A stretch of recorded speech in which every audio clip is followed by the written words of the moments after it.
Good morning बच्चा party and welcome to the class of physics with CD Patel. જો previous લેક્ચરની અંદર આપણે વિદ્યુત ક્ષેત્ર એની તીવ્રતા અને એની લાક્ષણિકતાઓ વિશે ભણી ગયા। હવે આજે આપણે વિદ્યુત ભારોના તંત્રને લીધે કોઈ પી બિંદુએ વિદ્યુત ક્ષેત્ર શોધવું છે। તો જો પ્રીવિયસ લેક્ચરની અંદર આપણે જે વિદ્યુત ક્ષેત્રની વાત કરી એની અંદર આપણે ઉગમ બિંદુ પર કોઈ એક વિદ્યુત ભાર ક્યુ લીધેલો અને એ વિદ્યુત ભારથી આર અંતરે પી બિંદુએ રહેલા કોઈ વિદ્યુત ભાર પર આ વિદ્યુત ભારને લીધે એ પી બિંદુએ ઉદ્ભવતું વિદ્યુત ક્ષેત્ર શોધવાનું સૂત્ર આપણે જોઈએ। જો આપણે એને મૂલ્ય સ્વરૂપે દર્શાવીએ તો E ઇઝ ઇક્વલ ટુ કે ક્યુ અપોન આર સ્ક્વેર। ક્લિયર? અને જો આપણે સદિશ સ્વરૂપ લખીએ તો સદિશ E બરાબર કે ક્યુ અપોન આર સ્ક્વેર અને એ દિશામાંનો એકમ સદિશ, તો એકમ સદિશ આર કેપ આવે। ક્લિયર? તો આમ વિદ્યુત ભાર ક્યુને લીધે કોઈ પી બિંદુએ ઉદ્ભવતું વિદ્યુત ક્ષેત્ર E બરાબર કે ક્યુ અપોન આર સ્ક્વેર મળતું હતું। એ જ પ્રમાણે હવે અહીંયા આગળ વિદ્યુત ભારોના તંત્રને લીધે વિદ્યુત ક્ષેત્ર છે। તો અહીંયા આગળ આપણે ધારો કે એન વિદ્યુત ભારોનું તંત્ર વિચારી લઈએ। ક્લિયર? ઓકે, કે ભાઈ ધારો કે અહીંયા લખીએ આપણે કે ધારો કે Q1 Q2 Q3 Qn આમ એન વિદ્યુત ભારોનું તંત્ર આપણે વિચારીએ કે અને ઉગમ બિંદુને અનુલક્ષીને આ બધા વિદ્યુત ભારોનો સ્થાન સદિશ R1 R2 R3 છે, બરાબર। ધારો કે આપણે અહીંયા આગળ Q1 Q2 Q3 Q4 બરાબર આ પ્રમાણે વિદ્યુત ભારો લીધેલા છે અને આ વિદ્યુત ભારોના ઉગમ બિંદુ ઓને અનુલક્ષીને સ્થાન સદિશો અનુક્રમે R1 R2 R3 Rn છે। ક્લિયર? દાખલા તરીકે આ પ્રમાણે જુઓ કે ઉગમ બિંદુ અહીંયા આગળ આ પ્રમાણે અહીંયા હોય ઉગમ બિંદુ છે, તો ચલો Q1 નો સ્થાન સદિશ અહીંયાથી દોરીએ તો R1, Q2 નો સ્થાન સદિશ R2, Q3 નો સ્થાન સદિશ R3, Q4 નો સ્થાન સદિશ R4 છે, બરાબર। એ જ પ્રમાણે Qn હોય, ધારો કે અહીંયા આગળ Qn છે તો એનો સ્થાન સદિશ Rn છે। ક્લિયર?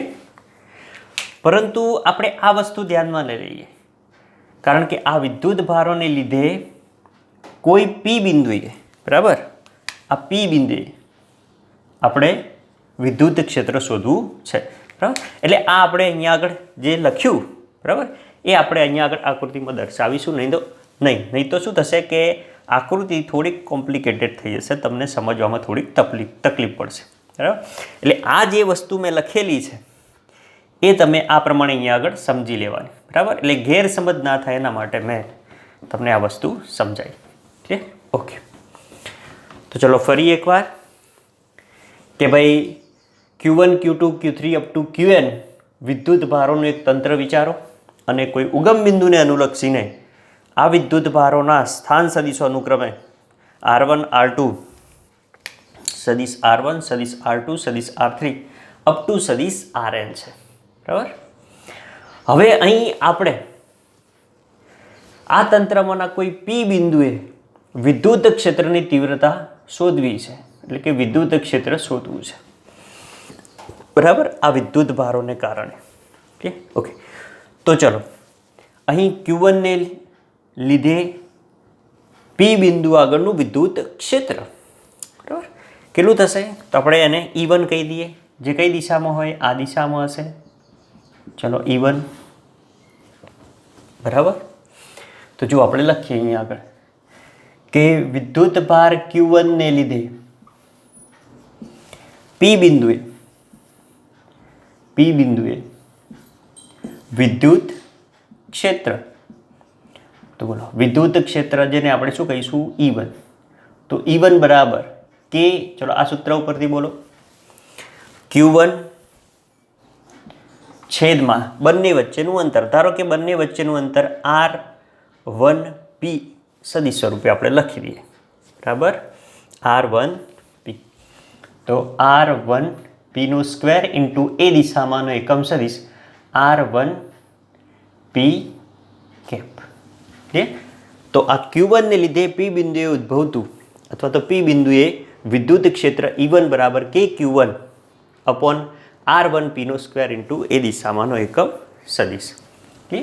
ઓકે, હવે એ જ પ્રમાણે Q2 ને લીધે, ધારો કે આ Q2 ને લીધે P બિંદુએ વિદ્યુત ક્ષેત્ર જેને આપણે E2 કહી દઈએ, બરાબર. આ તંત્ર સમજી લો કે તંત્ર વિચારો, બરાબર. ચલો આ P બિંદુ, બરાબર. ઓકે, તો બંને વચ્ચેનું અંતર R2P અને સદિશ સ્વરૂપે લખ્યું હોય તો R2P સદિશ, બરાબર. તો આમ Q2 ને લીધે P બિંદુએ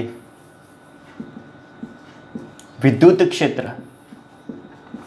એને આપણે કહીશું E2, સદિશ E2 બરાબર કે Q2 upon R2P square into R2P. Clear? એ જ રીતે Q3, તો Q3 વડે P બિંદુએ વિદ્યુત ક્ષેત્ર ખ્યાલ આવી ગયો હવે, બરાબર, કે Q3 ને કારણે P બિંદુએ વિદ્યુત ક્ષેત્ર E3, તો E3 બરાબર કે Q3 છેદમાં R3P square into R3P cap. એ પ્રમાણે ધારો કે Nમો વિદ્યુત ભાર હોય તો Nમાં વિદ્યુત ભારને કારણે, બરાબર, RNP અને એ દિશામાંનો વિદ્યુત ક્ષેત્ર EN લઈ લઈએ આપણે, બરાબર, સદિશ આ પ્રમાણે દોરી. તો બોલો Qn ને લીધે P બિંદુએ વિદ્યુત ક્ષેત્ર EN બરાબર કે QN છેદમાં RNP square into RNP cap. બોલો આ પ્રમાણે થશે. ઓકે, હવે P બિંદુએ આ બધાનો શું કરવાનો, સંપાતપણાનો સિદ્ધાંત યાદ કરો, બરાબર. તો બધાનો સદિશ સરવાળો, બરાબર. તો P બિંદુ પાસે આપણે પરિણામી વિદ્યુત ક્ષેત્ર લખીએ કે P બિંદુ પાસે પરિણામી વિદ્યુત ક્ષેત્ર જેને આપણે E વડે દર્શાવીએ, બરાબર. અહીંયા આગળ E આપણે જે શોધવાનું હતું, તો સદિશ E બરાબર શું થશે, તો બધાનો સદિશ સરવાળો E1 plus E2 plus E3 plus dash dash dash EN, બરાબર. ચલો તો E1 કેટલું છે, તો કે Q1 અપોન R1P નો સ્ક્વેર ઇન્ટુ એ દિશામાંનો એકમ સદિશ R1P કેપ પ્લસ E2 માટે લખવું તો કે Q2 છેદમાં R2P square into R2P cap. ચલો એ જ પ્રમાણે N માટે લખવું હોય તો કે QN છેદમાં RNP નો સ્ક્વેર ઇન્ટુ RNP કેપ, બરાબર છે. ચલો હવે કેને આપણે કોમન લઈ લઈએ અને કેની જગ્યાએ આપણે આવું લખ્યું હોય તો પણ લખી શકીએ 1/4πε0, બરાબર. અને વધ્યું એકમ્સમાં Q1 છેદમાં R1P સ્ક્વેર ઇન્ટુ એ દિશામાંનો એકમ સદિશ plus Q2 R2P square into એ દિશામાંનો એકમ સદિશ. એ જ પ્રમાણે Qn માટે Qn RNP સ્ક્વેર ઇન્ટુ એ દિશામાંનો એકમ સદિશ. ક્લિયર?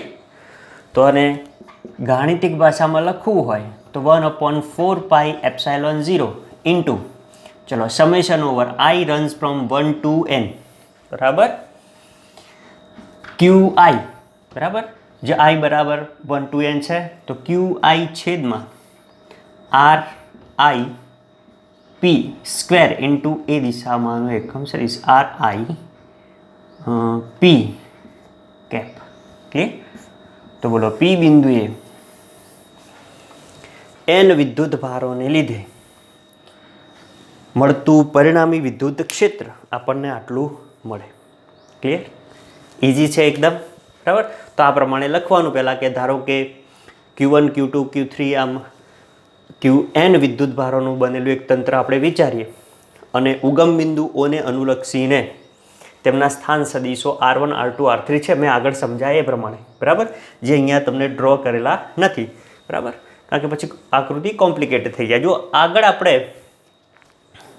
જે પ્રીવિયસ વિદ્યુત ક્ષેત્રમાં વાત કરી હતી તો એની અંદર જે સ્થાન સદીશોમાં આપણે અહીંયા આગળ વિદ્યુતભાર Q ઉગમ બિંદુ ઉપર લીધેલો હતો. બરાબર. અને એ પ્રમાણે તમારે આમ લેવો હોય તો અહીંયા પણ લઈ શકો કે ભાઈ ઉગમ બિંદુએથી ધારો કે કોઈ R અંતરે વિદ્યુતભાર Q મૂકેલો છે. બરાબર. અને ત્યાંથી પછી તમે કોઈ એક પરીક્ષણ વિદ્યુતભાર QP બિંદુએ લઈ શકો. ક્લિયર? પણ આ બધું બતાવવું તમને કોમ્પ્લિકેટેડ થઈ જાય એટલે એના કારણે આ પ્રમાણે લીધેલું છે. ક્લિયર? ઓકે. તો કોઈ કન્ફ્યુઝ ના થતા એ વસ્તુમાં. બરાબર. તો સ્થાન સદીશો R1 સદીશ R2 સદીશ R3 અપ ટુ Rn છે. પછી એક એટલે કે Q1 ને લીધે P બિંદુએ વિદ્યુત ક્ષેત્ર શોધી કાઢો, Q2 ને લીધે, Q3 ને લીધે, આમ Qn ને લીધે અને પછી બધાનો સદીશ સરવાળો. એટલે આ વિદ્યુત ભારોના તંત્રને લીધે વિદ્યુત ક્ષેત્ર આપણને મળી જાય. બોલો ક્લિયર? ઓકે. ચલો આના ઉપરથી આ કન્સેપ્ટ ઉપર એક એક્ઝામ્પલ જોઈએ. જુઓ સ્વાધ્યાયનો 1.8મો દાખલો શું કહે છે કે બે બિંદુવત વિદ્યુત ભારો QA 3 માઇક્રોકુલમ અને QB બરાબર -3 માઇક્રોકુલમ એકબીજાથી શૂન્ય અવકાશમાં 20 સેન્ટીમીટર દૂર રાખેલા છે. એટલે બે વિદ્યુત ભારો, ચલો અહીંયા આગળ આપણે વિદ્યુત ભાર લઈ લઈએ QA અને અહીંયા આપણે વિદ્યુત ભાર QB. બરાબર છે. ચલો QA નું મૂલ્ય છે અહીંયા લખતા જઈએ જોડે જોડે કે QA બરાબર 3 માઇક્રોકુલમ એટલે 3 ગુણ્યા 10⁻⁶ કુલમ થશે. અને QB બરાબર -3 માઇક્રોકુલમ મૂલ્ય થશે -3 ગુણ્યા 10⁻⁶ કુલમ. એનો મતલબ કે એક ધન વિદ્યુત ભાર છે અને એક ઋણ વિદ્યુત ભાર છે. બંને વચ્ચેનું અંતર આપેલું છે 20 સેન્ટીમીટર એટલે R બરાબર 20 સેન્ટીમીટર એટલે 0.2 મીટર થશે. એટલે આ બંને વચ્ચેનું અંતર છે એ 0.2 મીટર છે. ઓકે. આટલી વસ્તુ તમને આપેલી છે. હવે શોધવાનું શું કહે છે? જુઓ એ બે વિદ્યુત ભારોને જોડતી રેખાના મધ્ય બિંદુ O આગળ વિદ્યુત ક્ષેત્ર. એટલે આ મધ્ય બિંદુ O અહીંયા આગળ આપણે વિદ્યુત ક્ષેત્ર E શોધવાનું છે. હવે વિદ્યુત ક્ષેત્રનું મૂલ્ય. બરાબર. અને પછી બી આવે છે. ચલો પહેલાં આપણે એની વાત કરી લઈએ. બરાબર. પછી બીની વાત કરીએ. તો જો બે વિદ્યુત ભારને જોડતી રેખા મધ્ય બિંદુ આગળ વિદ્યુત ક્ષેત્ર કેટલું થાય? તો જો હવે અહીં શું કરીશું આપણે? તો કે QA ને કારણે O બિંદુએ વિદ્યુત ક્ષેત્ર શોધી કાઢીએ અને QB ને કારણે O બિંદુએ વિદ્યુત ક્ષેત્ર શોધી કાઢીએ અને એ બંને વિદ્યુત ક્ષેત્રોનો સરવાળો કરીએ એટલે આપણને O બિંદુ આગળનું વિદ્યુત ક્ષેત્ર મળી જાય. ક્લિયર? ઓકે. તો જો અહીંયા લખીએ આપણે કે OA રેખા A થી B એટલે AB નું મધ્ય બિંદુ હોવાથી, જુઓ મધ્ય બિંદુ હોવાથી, ચલો હવે મધ્ય બિંદુ છે એટલે આ બંને વચ્ચેનું અંતર કેટલું થશે? તો 0.1 મીટર અને અહીંયાથી અંતર પણ 0.1 મીટર થશે. તો OA બરાબર OB થશે હોવાથી OA બરાબર OB અને બંનેનું મૂલ્ય કેટલું થશે? 0.1 મીટર. બંને વચ્ચેનું અંતર એટલું થશે. ઓકે. હવે QA ને લીધે O આગળનું વિદ્યુત ક્ષેત્ર અને QB ને લીધે O આગળનું વિદ્યુત ક્ષેત્ર શોધી કાઢીએ આપણે. તો જુઓ QA ને લીધે O આગળનું વિદ્યુત ક્ષેત્ર. ચલો તો QA ને લીધે O આગળનું વિદ્યુત ક્ષેત્ર કેટલું થશે? તો સૂત્ર પ્રમાણે આપણે એને EA કહી દઈએ. આપણે મૂલ્ય લઈએ અહીંયા આગળ પહેલાં. બરાબર. તો જો અહીંયા મૂલ્ય સ્વરૂપે લઈએ તો જો આ QA અને QB બંનેના મૂલ્યો કેવા થાય તો મૂલ્યો સમાન છે. અહીં આપણે લખીએ કે અહીં QA અને QBના મૂલ્યો સમાન છે. હા, મૂલ્યોની વાત કરું છું. તો QA બરાબર QB બરાબર 3 ગુણ્યા 10 - 6 ઘાત, બરાબર. અથવા તો એની જગ્યાએ આપણે Q લખી દઈએ, Q છે, બરાબર. ઓકે, તો EA બરાબર KQA છેદમાં બંને વચ્ચેનું અંતર, ધારો કે OA છે, બરાબર, OA નો વર્ગ. ક્લિયર? ઓકે, તો જુઓ કે હવે QA છે તો QA ની જગ્યાએ આપણે Q લખી દઈએ, એટલે KQ અપોન OA બરાબર 0.1 મીટર, તો 0.1 નો સ્ક્વેર. તો QA ને લીધે O આગળ વિદ્યુત ક્ષેત્ર EA બરાબર આટલું થશે. ચલો એ જ રીતે QB ને લીધે O આગળ નું વિદ્યુત ક્ષેત્ર, ચલો એનું મૂલ્ય લઈએ તો આપણે EB બરાબર, ચલો શું થશે, KQB છેદમાં શું આવશે, OB નો વર્ગ, બરાબર. ઓકે, અને આ પ્રમાણે લખવું હોય તો QB બરાબર શું છે, Q, તો KQ અપોન OB બરાબર 0.1 નો વર્ગ થશે. ઓકે, ચલો હવે QA ને કારણે O બિંદુએ વિદ્યુત ક્ષેત્ર છે તો એની દિશા આપણે લખ્યું હોય, આ તો આપણે મૂલ્ય લખ્યું.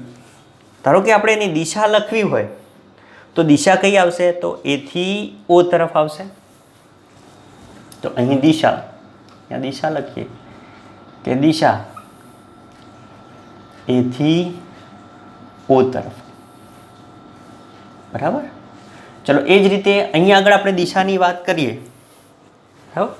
તો અહીંયા આગળ દિશાની વાત કરીએ તો દિશા કઈ તરફ હશે, તો કે O થી B તરફ, કારણ કે જો આ પ્લસ છે અને આ માઇનસ, એટલે વિદ્યુત ક્ષેત્ર હંમેશા આ દિશામાં હોવાનું, વિદ્યુત ક્ષેત્ર હંમેશા પ્લસથી માઇનસ તરફ હોય, બરાબર. એટલે A થી O ની વચ્ચે ક્યાં જશે, તો A થી O તરફ, અને O અને B ની વાત કરીએ તો પણ વિદ્યુત ક્ષેત્ર આ દિશામાં, એટલે O થી B તરફ. એટલે અહીંયા આગળ દિશા આપણે લખીએ O થી B તરફની દિશા. ક્લિયર?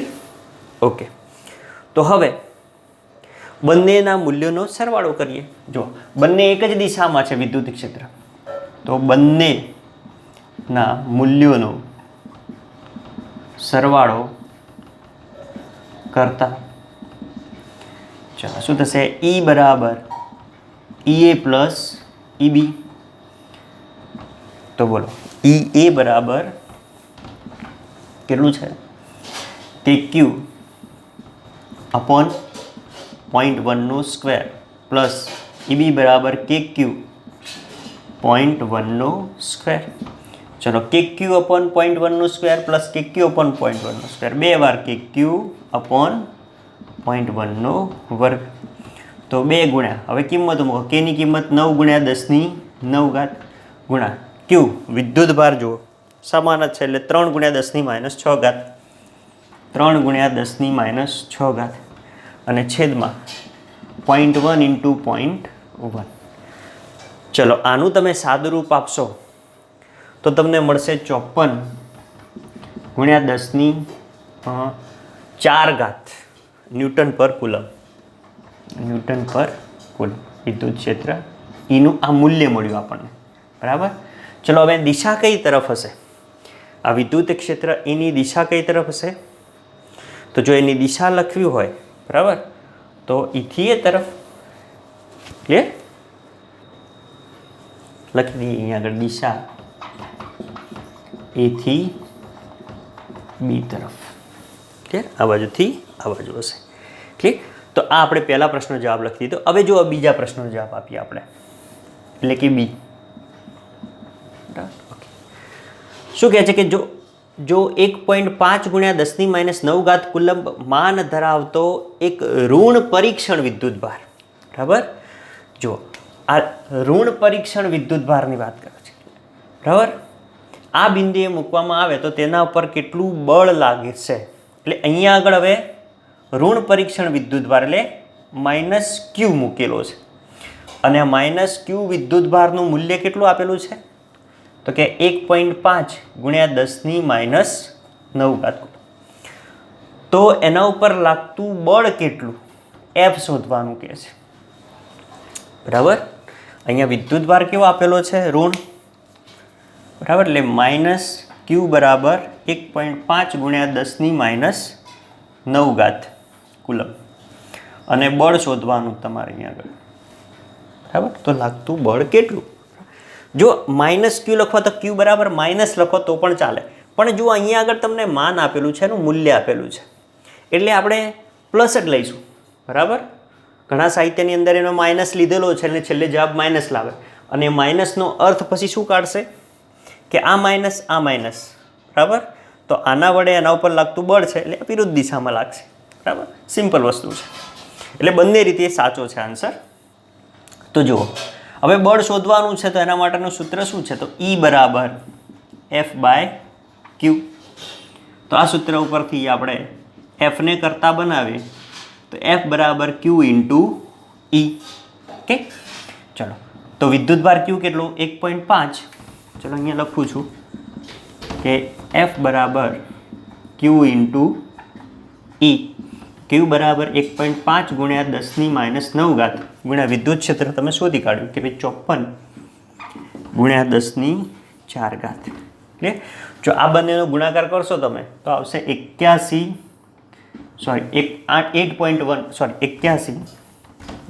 લખીએ 81 ગુણ્યા 10⁻⁴ ન્યૂટન આટલું બળ લાગશે જો તમે આ માઇનસ અહીંયા આગળ લેશો તો એ માઇનસ આપણે અહીંયા લખશું ક્લિયર જે દિશા દર્શાવે છે બરાબર તો એ લખશો તો પણ સાચું અને આ લખશો તો પણ સાચું એટલે F બરાબર 81 × 10⁻⁴ ન્યૂટન ચલો દિશા કઈ આવશે તો O થી A તરફની બરાબર અહીંયા લખવાનું દિશા O થી A તરફ જો આપણે બળનું મૂલ્ય લખેલું છે એટલે મૂલ્ય પ્લસ છે કે જો આપણે માઇનસ લખેલું હોય તો માઇનસ એ શું દર્શાવે છે વિરુદ્ધ દિશામાં બરાબર એટલે કે જો આ માઇનસ છે એટલે બંને વચ્ચે અપાકર્ષણ થશે એટલે QB છે આના ઉપર બળ લગાડશે એ બળ કઈ દિશામાં છે આ બાજુ અને આ માઇનસ છે આ પ્લસ છે તો બંને વચ્ચે શું થશે હંમેશા આકર્ષણ થશે એટલે આ માઇનસ આના ઉપર આ બાજુ બળ લગાડશે એટલે આ બાજુ આ પણ આ બાજુ એટલે એની દિશા કઈ થશે B થી A તરફ અથવા તો અહીંયા આગળ છે તો O થી A તરફ લખો તો પણ ચાલે ક્લિયર તો આ પ્રમાણે આ એક્ઝામ્પલ ગણવાનું થાય ઓકે જો બીજો એક એક્ઝામ્પલ જોઈએ હજી જો હવે ઉદાહરણ 1.8 જો માર્ચ 2020માં પૂછાયેલો દાખલો છે જો શું કહે છે કે એક ઇલેક્ટ્રોન 2 ગુણ્યા 10⁴ ન્યૂટન પર કુલમના નિયમિત વિદ્યુત ક્ષેત્રમાં 1.5 સેન્ટીમીટર જેટલા અંતરનું પતન પામે છે એટલે અહીંયા આગળ જો વિદ્યુત ક્ષેત્ર આપેલું છે તો વિદ્યુત ક્ષેત્ર E બરાબર 2 ગુણ્યા 10⁴ ન્યૂટન પર કુલમ હવે આ વિદ્યુત ક્ષેત્રમાં કેટલા અંતરનું પતન પામે છે તો કે એટલે અંતરને આપણે D કહી દઈએ 1.5 સેન્ટીમીટર ચલો એના મીટર કરીએ તો 1.5 ગુણ્યા 10⁻² મીટર જેટલા અંતરનું પતન પામે છે ક્ષેત્રનું માન અચળ રાખીને તેની દિશા ઉલટાવવામાં આવે છે અને તેમાં એક પ્રોટોન તેટલા જ અંતરનું પતન પામે છે એટલે પહેલાં શું મૂકેલું હતું ઇલેક્ટ્રોન હતું એના પછી એની અંદર પ્રોટોન મૂકવામાં આવે છે તો આ બંને કિસ્સામાં એટલે કે દરેક કિસ્સામાં પતન માટે લાગતો સમય ગણો એટલે સમય શોધવાનો છે અને છેલ્લે એવું કહે છે કે ગુરુત્વની અસર હેઠળ મુક્ત પતન સાથેનો તફાવત જણાવો ક્લિયર ઓકે એટલે જો આ ઇલેક્ટ્રોનને આપણે વિદ્યુત ક્ષેત્રમાં આ પ્રમાણે મૂકેલો છે જુઓ માઇનસ અને નીચે પ્લસ આકૃતિ આપેલી જ છે અને વિદ્યુત ક્ષેત્રની દિશા કઈ હોય બોલો ચલો પ્લસથી માઇનસ તરફ વિદ્યુત ક્ષેત્ર આ પ્રમાણે હશે પ્લસથી માઇનસ તરફ વિદ્યુત ક્ષેત્રની દિશા હવે આની અંદર પહેલાં શું મૂકેલો છે ઇલેક્ટ્રોન મૂકેલો છે ધારો કે અહીંયા આગળ એક ઇલેક્ટ્રોન મૂકેલો છે અને ઇલેક્ટ્રોન એ આટલા અંતરનું પતન પામે છે એટલે નીચેની તરફ આવે છે બરાબર એ અંતર આપણે D અહીંયા આગળ લખી દીધેલું છે બરાબર આ વિદ્યુત ક્ષેત્ર E છે. ક્લિયર? તો હવે આ પતન પામે છે તો એના માટે આપણે પહેલાં ઇલેક્ટ્રોન માટેનો સમય શોધવાનો છે. ક્લિયર? ઓકે. હવે જ્યારે આ ઇલેક્ટ્રોનને આ વિદ્યુત ક્ષેત્રની અંદર મૂકશું આપણે, બરાબર, તો વિદ્યુત ક્ષેત્ર વડે આ ઇલેક્ટ્રોન પર કંઈક બળ લાગશે, બરાબર. પહેલાં તો જ્યારે ઇલેક્ટ્રોનને વિદ્યુત ક્ષેત્રમાં મૂકીશું તો આ ઇલેક્ટ્રોનનો પ્રારંભિક વેગ એટલે કે શરૂઆતનો વેગ કેવો હશે? 0 હશે. જો તો અહીંયા લખીએ કે શરૂઆતમાં ઇલેક્ટ્રોનનો વેગ v0 બરાબર 0. જ્યારે અહીંયા આગળ મૂકશો એ વખતે વેગ 0 છે. હવે જેવો તમે મૂકશો કે વિદ્યુત ક્ષેત્ર વડે શું થશે? ઇલેક્ટ્રોન ઉપર બળ લાગશે, બરાબર. આમ વિદ્યુત ક્ષેત્ર વડે એટલે વિદ્યુત ક્ષેત્ર E વડે એવું લખીએ આપણે કે વિદ્યુત ક્ષેત્ર E વડે ઇલેક્ટ્રોન એટલે કે વિદ્યુત ભાર ઇલેક્ટ્રોન લખીશું ઇલેક્ટ્રોન એટલે કે વિદ્યુત ભાર પર બળ લાગે છે અને લાગતું બળ F ઇઝ ઇક્વલ ટુ કેટલું હશે? Q ઇન્ટુ E, કારણ કે E is equal to F/Q છે. તો F બરાબર Q ઇન્ટુ E, અને અહીંયા આગળ ઇલેક્ટ્રોન છે એટલે આપણે E ઇન્ટુ E લખી દઈએ. તો લાગતું બળ F બરાબર E ઇન્ટુ E જેટલું થશે. હવે બળ લાગશે એટલે પતન કરશે એટલે નીચેની તરફ આવશે. જો આના બળ લાગશે એટલે આ ઋણ વિદ્યુત ભાર છે એટલે ઋણ વિદ્યુત ભાર અહીંયા ઋણને અપા કરશે અને આ ધન છે ઋણ તરફ આકર્ષાય એટલે આ ઋણ છે ધન તરફ આકર્ષાશે એટલે નીચેની તરફ આવશે, બરાબર. તો એની અંદર શું થશે? પ્રવેગ ઉદ્ભવશે. તો આ બળ વડે અહીંયા લખીએ કે આ બળ વડે ઉદ્ભવતો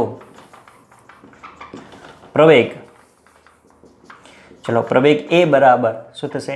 F/m, બરાબર. અને જુઓ અહીંયા આગળ કોના માટેનો પ્રવેગ છે? તો ઇલેક્ટ્રોન માટે. તો આપણે E બરાબર ઇલેક્ટ્રોનનો પ્રવેગ અને F બરાબર શું છે? E ઇન્ટુ E છેદમાં m. કોનું દળ આવશે? ઇલેક્ટ્રોનનું, બરાબર. એટલે ઇલેક્ટ્રોનનો પ્રવેગ E ઇન્ટુ E છેદમાં me થશે. બોલો, ક્લિયર? ઓકે. હવે આપણી જોડે આટલી વસ્તુ છે. હવે આપણે એનો સમય ગણવો છે. એટલે જો મુક્ત પતન કરશે એટલે અચળ પ્રવેગી ગતિ કરશે, એનો મતલબ એવો થયો. ઓકે. તો આપણે અચળ પ્રવેગી ગતિનું સમીકરણ યાદ કરો કે અહીંયા લખીએ આપણે કે વિદ્યુત ક્ષેત્રમાં આ ઇલેક્ટ્રોન જે વિદ્યુત ભાર છે એ પતન પામતો અથવા તો પામતો હોવાથી એને પતન દરમિયાન કાપેલું અંતર આપણે લખીએ તો D બરાબર v0t plus half at square. કારણ કે જો આપણે સમય શોધવો છે તો અચળ પ્રવેગી ગતિના સૂત્ર ઉપરથી આપણે સમય શોધી શકીએ. ઓકે, ચલો અંતર D બરાબર, ચલો v0. તો જો શરૂઆતનો વેગ v0 બરાબર 0, 0 ઇન્ટુ t એટલે 0 થઈ જશે. અહીંયા આગળ હાફ at સ્ક્વેર એટલે આ પદ 0 થઈ ગયું. તો બોલો શું આવશે? Half at square. આપણે t શોધવો છે તો અહીંયા આગળ ટી સ્ક્વેરને કરતાં બનાવીએ તો ટી સ્ક્વેર બરાબર આ 2 આ બાજુ જશે એટલે 2d બાય a થઈ જશે. ઓકે, હવે સ્ક્વેર કાઢી નાખો તો આ બાજુ રૂટ આવે તો બોલો 2d છેદમાં હવે એની જગ્યાએ જો ઇલેક્ટ્રોન માટે છે એટલે એ બરાબર શું લખીશું? E ઇન્ટુ E છેદમાં me એટલે me ઉપર જશે તો me આવશે. ચલો કોના માટે? ઇલેક્ટ્રોનનો ટાઈમ શોધવાનો આપણે, બરાબર. બસ હવે આની અંદર આપણે કિંમતો મૂકી દઈએ તો જુઓ 2 ગુણ્યા D કેટલો છે? 1.5 ગુણ્યા 10⁻2 ગુણ્યા ચલો માસ ઓફ ઇલેક્ટ્રોન કેટલું છે? 9.1 ઇન્ટુ 10⁻31 છેદમાં ઇલેક્ટ્રોનની વેલ્યુ 1.6 ઇન્ટુ 10⁻19 ઇન્ટુ વિદ્યુત ક્ષેત્ર આપેલું જ તમને 2 ગુણ્યા 10⁴ 2 ગુણ્યા 10⁴. ઓકે, ચલો આ બધાનો સાદુરૂપ તમે કેલ્ક્યુલેટરથી આપશો તો આન્સર આવશે 2.92 ગુણ્યા 10⁻9 સેકન્ડ. એટલે આપણે લખવું હોય તો 2.92 નેનો સેકન્ડ થશે. બરાબર. સોરી, ઇલેક્ટ્રોનને પતન પામતા લાગતો સમય આટલો થશે. ક્લિયર? 2.92 નેનો સેકન્ડ અથવા તો કોઈ એપ્રોક્સિમેટલી 3 નેનો સેકન્ડ લખે તો પણ ચાલે. ઓકે. હવે શું કહે છે કે ઇલેક્ટ્રોનને પતન પામતો સમય આપણે શોધી કાઢ્યો. હવે ક્ષેત્રનું માન અચળ રાખીને એટલે વિદ્યુત ક્ષેત્રનું મૂલ્ય એના જ રાખીને એની દિશા ઉલટાવવામાં આવે. એટલે હવે આવી હતી એટલે કન્ડિશન ઉલટાવી દઈએ. જુઓ તો હવે દિશા ઉલટાવીએ. અહીંયા આગળ દિશા ઉલટાવતો જો તો હવે દિશા એટલે વિદ્યુત ક્ષેત્રની દિશા આમ હતી ને આમ કરો એટલે ઉપર પ્લસ થઈ જશે અને નીચે માઇનસ આવશે. ક્લિયર? તો વિદ્યુત ક્ષેત્રની દિશા જે આમ હતી એ હવે નીચેની તરફ થશે. જો પ્લસથી માઇનસ તરફ. ક્લિયર? આ વિદ્યુત ક્ષેત્ર ઈ. હવે એની અંદર શું કહે છે? ઉલટાવીને તેમાં એક પ્રોટોન મૂકો. અહીંયા આગળ આ પ્રોટોન મૂકીએ આપણે. બરાબર. ધન વિદ્યુતભાર. હવે ધન વિદ્યુતભાર અહીંયા મૂકો. બરાબર. એટલે અહીંયા પ્લસ પ્લસ એટલે શું થશે? અપાકર્ષણ થશે. અહીંયા માઇનસ એટલે પ્લસ માઇનસ એટલે માઇનસ તરફ પ્લસ આકર્ષાશે એટલે નીચેની તરફ આવશે. એટલે એ જ પ્રમાણે પતન પામે છે. બરાબર. તો સમય શોધવાનો. તો બોલો એના માટે પણ આપણે સમય શોધવાનો છે. તો જો વિદ્યુત ક્ષેત્ર એના એ, અંતર પણ એના એ જ છે તમારું. બરાબર. શરૂઆતમાં આને મૂકશો તો શરૂઆતનો વેગ પણ કેવો થશે? 0 થશે. હવે આના ઉપર લાગતું બળ પણ આ જ થશે. F બરાબર Q ઇન્ટુ E. પણ એની જગ્યાએ શું થશે? પ્રોટોન આવી જશે. બરાબર. અને એની અંદર ઉદ્ભવતો જે પ્રવેગ છે એ પ્રવેગનું સૂત્ર પણ આ જ થશે કે A બરાબર E into E upon M. પણ પ્રોટોન માટે AP બરાબર E ઇન્ટુ E છેદમાં MP થશે. બરાબર. અને પતન પામતા લાગતો સમય માટેનું સૂત્ર આ થશે. તો એ જ રીતે પ્રોટોન માટે અહીંયા આગળ આપણે લખીએ. તેથી પ્રોટોન માટે બરાબર આ બધું લખવાની જરૂર નથી ફરીથી. ખાલી અહીંયા આગળ આ જે સૂત્ર છે TEની જગ્યાએ તમે TP કરી દો. કારણ કે બધી વસ્તુ એના આવશે. શરૂઆતમાં વેગ એના આવશે. બરાબર. ખાલી પ્રવેગની અંદર માસ ઓફ પ્રોટોન ચેન્જ થશે એટલે MP ચેન્જ થશે. ક્લિયર? એટલે અંડર રૂટ જો શું આવશે તો 2D એમની જગ્યાએ MP છેદમાં E ઇન્ટુ E. બોલો ક્લિયર? પ્રોટોન માટે આટલી વસ્તુ થાય. તો હવે શું ચેન્જ કરવાનું? ખાલી આની અંદર તમારે એમની જગ્યાએ MP લખો તો એની કિંમત ચેન્જ કરો. બરાબર. ચલો વિડીયો પોઝ કરી અને કિંમત મૂકી અને જવાબ લાવો ઝડપથી. તો 2 ગુણ્યા D કેટલો છે? 1.5 ગુણ્યા 10⁻² ઇન્ટુ ચલો માસ ઓફ પ્રોટોન 1.6 ઇન્ટુ 10⁻27 છેદમાં 1.6 ઇન્ટુ 10⁻19 ઇન્ટુ E કેટલો છે? 2 ગુણ્યા 10⁴. બરાબર. તો જો આનું તમે સાદુરૂપ આપશો તો આનો આન્સર આવશે 1.26 ગુણ્યા 10⁻7 સેકન્ડ. બરાબર. એટલે 2 પોઈન્ટ કાપો તો 10⁻9 થાય એટલે 126 ગુણ્યા 10⁻9 સેકન્ડ. અમુકને કદાચ અહીંયા આગળ 21 કે 22 આવતી હશે એટલે અહીંયા 6 7 લીધું છે તો આટલી આવતી છે. એટલું 6 લેશો તો 22 આવશે. બરાબર. પણ વાંધો નહીં 1.2 આવે છે. ક્લિયર? એટલે બહુ એની ચિંતા કરવાની જરૂર નથી. સો TP બરાબર એટલે કે પ્રોટોનને પતન પામતા લાગતો સમય 126 ગુણ્યા અથવા તો 122 ગુણ્યા 10⁻9 સેકન્ડ. એટલે TP બરાબર 126 નેનો સેકન્ડ થશે. ક્લિયર? એટલે આટલો ટાઈમ એમાં લાગશે. તો જો અહીંયા આગળ પ્રોટોનને પતન પામતા લાગતો સમય અને ઇલેક્ટ્રોનને પતન પામતા લાગતો સમય. તો જો અહીંયા આગળ પ્રોટોનને પતન પામતા લાગતો સમય વધારે છે ઇલેક્ટ્રોન કરતાં. જો આ 126 નેનો સેકન્ડ છે જ્યારે આ 2.92 એટલે કે 3 નેનો સેકન્ડ છે. બરાબર. તો આના ઉપરથી તમે કહી શકો કે જેનું દળ વધારે એને વિદ્યુત ક્ષેત્રમાં પતન પામતા લાગતો સમય વધારે. જો પ્રોટોનનું દળ વધારે છે. બરાબર. આમાં ચેન્જ શું કર્યું આપણે? દળ જ ખાલી. જો બાકી બધું તો સેમ જ છે. ઠીક. તો અહીંયા આપણે લખી શકીએ કે અહીં એટલે વિદ્યુત ક્ષેત્રની કે વિદ્યુત ક્ષેત્રમાં જેનું દળ વધુ તેને પતન પામતા લાગતો સમય વધુ, બરાબર. એટલે MP માસ ઓફ પ્રોટોન વધારે છે ઇલેક્ટ્રોન કરતાં, બરાબર, તો એને પતન પામતા લાગતો સમય કેવો થશે? વધારે થશે. બોલો, ક્લિયર? હવે જુઓ, આપણે આ ગુરુત્વની અસર હેઠળ મુક્ત પતન સાથેનો તફાવત જુઓ લઈએ આપણે. જો આ કાર્ડ નાખું છું અહીંયાથી આટલું, તો જુઓ આપણે આ વાત કરી વિદ્યુત ક્ષેત્રમાં. હવે જ્યારે આવો ઇલેક્ટ્રોન કે પ્રોટોન જે છે એ ધારો કે મુક્ત પતન કરતો હોય, બરાબર, તો ગુરુત્વની અસર હેઠળ અહીંયા લખ્યું છે કે ગુરુત્વની અસર હેઠળ કોઈ પદાર્થ મુક્ત પતન કરતો હોય, એટલે કે ગુરુત્વાકર્ષી ક્ષેત્રમાં. ધારો કે અહીંયા આગળ આપણે કોઈ પદાર્થ લઈ લઈએ, બરાબર, ધારો કે પ્રોટોન જ લઈ લઈએ કે જેનો વિદ્યુત ભાર Q છે, બરાબર, અને એનું દળ M છે, ક્લિયર? તો બોલો, એના ઉપર લાગતું ગુરુત્વાકર્ષી બળ F બરાબર ma, બરાબર, અથવા તો ગુરુત્વાકર્ષી બળ એટલે mg આવે નીચેની તરફ. ઓકે, તો હવે એમાં ઉદ્ભવતો પ્રવેગ, આની અંદર ઉદ્ભવતો પ્રવેગ A બરાબર F અપોન m થાય. તો F બરાબર શું થશે?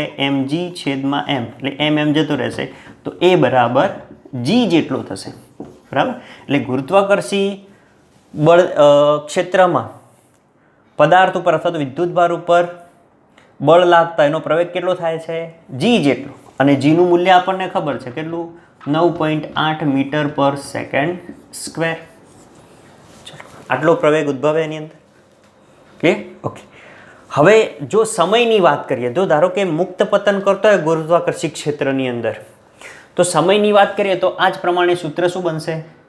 તો d બરાબર હાફ at સ્ક્વેર, કારણ કે પ્રારંભિક વેગ તો આપણે 0 લઈ લીધો. તો d બરાબર, જો સમયની વાત કરીએ આપણે, તો d બરાબર હાફ at સ્ક્વેર, પણ એની જગ્યાએ આપણે શું મૂકીએ? g મૂકીએ, એટલે d બરાબર હાફ gt સ્ક્વેર.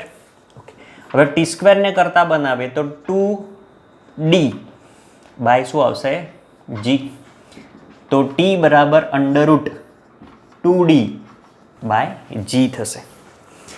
તો જો આમ ગુરુત્વાકર્ષી ક્ષેત્રમાં જે સમય છે એ અહીંયા આગળ ક્યાંય દળ નથી આવતું. જુઓ અહીંયા આગળ એમ આવે છે, ક્યાંય નથી આવતું, જ્યારે આની અંદર એમ આવે છે, બરાબર. તો આમ ગુરુત્વાકર્ષી ક્ષેત્રમાં સમય જે છે એ દળ ઉપર આધારિત નથી. તો અહીંયા આપણે કહી શકીએ કે ગુરુત્વાકર્ષી ક્ષેત્રમાં સમય એ દળ પર આધારિત નથી. જ્યારે વિદ્યુત ક્ષેત્રની અંદર જુઓ, સમય એ દળ પર આધાર રાખે છે, બરાબર, સમય એ દળ પર આધાર રાખે છે. આમ વિદ્યુત ક્ષેત્રમાં સમય દળ પર આધારિત છે, બરાબર. દાખલા તરીકે અહીંયા આગળ આપણે આ પ્રોટોન લીધો છે, તો પ્રોટોનની વાત કરીએ તો પ્રોટોનનો પ્રવેગ અહીંયા આગળ શોધવો હોય તો શું થશે? તો જુઓ અહીંયા આગળ AP બરાબર F બરાબર શું આવશે? તો E ઇન્ટુ E છેદમાં માસ ઓફ પ્રોટોન, બરાબર. તો જો આપણે એનો પ્રવેગ શોધી કાઢીએ તો વેલ્યુ E બરાબર 1.6 ઇન્ટુ 10⁻⁹. ચલો, વિદ્યુત ક્ષેત્ર આ રહ્યું જ કે 2 ગુણ્યા 10⁴ છેદમાં પ્રોટોનનું દળ, બોલો કેટલું? તો 1.6 ગુણ્યા 10⁻27, બરાબર, આ પ્રોટોનનું દળ. તો જો આનું તમે સાદુરૂપ આપશો તે મળશે 1.9 ગુણ્યા 10⁻12 મીટર પર સેકન્ડ સ્ક્વેર. તો આ પ્રોટોનનો પ્રવેગ થયો, બરાબર, વિદ્યુત ક્ષેત્રની અંદર, બરાબર. જ્યારે ગુરુત્વાકર્ષી ક્ષેત્રની અંદર જો આનો પ્રવેગ કેટલો થાય છે? 9.8 થાય છે, બરાબર.